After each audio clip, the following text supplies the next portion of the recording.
There were only 2 Americans stopping at the hotel. They did not know any of the people they passed on the stairs on their way to and from their room.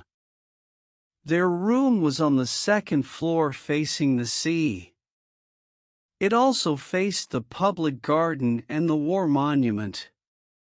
There were big palms and green benches in the public garden. In the good weather, there was always an artist with his easel. Artists liked the way the palms grew and the bright colors of the hotels facing the gardens and the sea. Italians came from a long layoff to look up at the war monument. It was made of bronze and glistened in the rain. It was raining. The rain dripped from the palm trees. Water stood in pools on the gravel paths. The sea broke in a long line in the rain and slipped back down the beach to come up and break again in a long line in the rain. The motor cars were gone from the square by the war monument. Across the square, in the doorway of the cafe, a waiter stood looking out at the empty square. The American wife stood at the window, looking out. Outside, right under their window, a cat was crouched under one of the dripping green tables. The cat was trying to make herself so compact that she would not be dripped on. "I'm going down and get that kitty," the American wife said. "I'll do it," her husband offered from the bed. "No, I'll get it." The poor kitty's out trying to keep dry under a table, the husband went on reading, lying propped up with the 2 pillows at the foot of the bed. "Don't get wet," he said.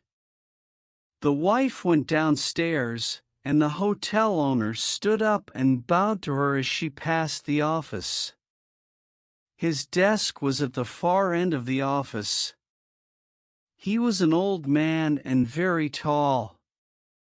"Buonasera, signora," the wife said.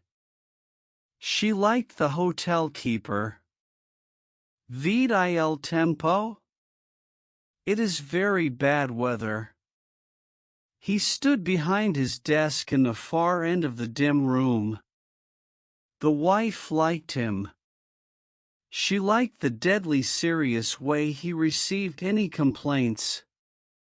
She liked the way he wanted to serve her. She liked the way he felt about being a hotel keeper. She liked his old, heavy face and big hands. Liking him, she opened the door and looked out. It was raining harder. A man in a rubber cape was crossing the empty square to the cafe. The cat would be around to the right. Perhaps she could go alone under the eaves. As she stood in the doorway, an umbrella opened behind her. It was the maid who looked after their room. "You must not get wet," she smiled, speaking Italian, of course. The hotel keeper had sent her with the maid holding the umbrella over her. She walked along the gravel path until she was under their window. The table was there, washed bright green in the rain, but the cat was gone. She was suddenly disappointed. The maid looked up at her. "Prodotto qualcosa, signora?" "There was a cat," said the American girl. "A cat? C'è un gatto?" "A cat," the maid laughed. "A cat in the rain?" "Yes," she said, under the table. Then, "Oh, I wanted it so much. I wanted a kitty." When she talked English, the maid's face tightened. "Come, signora," she said. "We must get back inside." You will be wet. I suppose so, said the American girl. They went back along the gravel path and passed in the door. The maid stayed outside to close the umbrella. As the American girl passed the office, the padrone bowed from his desk. Something felt very small and tight inside the girl. The padrone made her feel very small and at the same time really important. She had a momentary feeling of being of supreme importance. She went on up the stairs. She opened the door of the room. George was on the bed reading. "Did you get the cat?" he asked, putting the book down. It was gone. "Wonder where it went to," he said, resting his eyes from reading. She sat down on the bed. "I wanted it so much," she said. "I don't know why I wanted it so much. I wanted that poor kitty. It isn't any fun to be a poor kitty out in the rain." George was reading again. She went over and sat in front of the mirror of the dressing table, looking at herself with the hand glass. She studied her profile, first one side and then the other. Then she studied the back of her head and her neck. "Don't you think it would be a good idea if I let my hair grow out?" she asked, looking at her profile again. George looked up and saw the back of her neck, clipped close like a boy's. "I like it the way it is.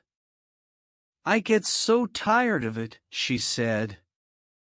"I get so tired of looking like a boy." George shifted his position in the bed. He hadn't looked away from her since she started to speak. "You look pretty darn nice," he said. She laid the mirror down on the dresser and went over to the window and looked out. It was getting dark. "I want to pull my hair back tight and smooth and make a big knot at the back that I can feel," she said. "I want to have a kitty to sit on my lap and purr when I stroke her." "Yeah," George said from the bed. "And I want to eat at a table with my own silver, and I want candles. And I want it to be spring, and I want to brush my hair out in front of a mirror, and I want a kitty, and I want some new clothes." "Oh, shut up and get something to read," George said. He was reading again. His wife was looking out of the window. It was quite dark now and still raining in the palm trees. "Anyway, I want a cat," she said.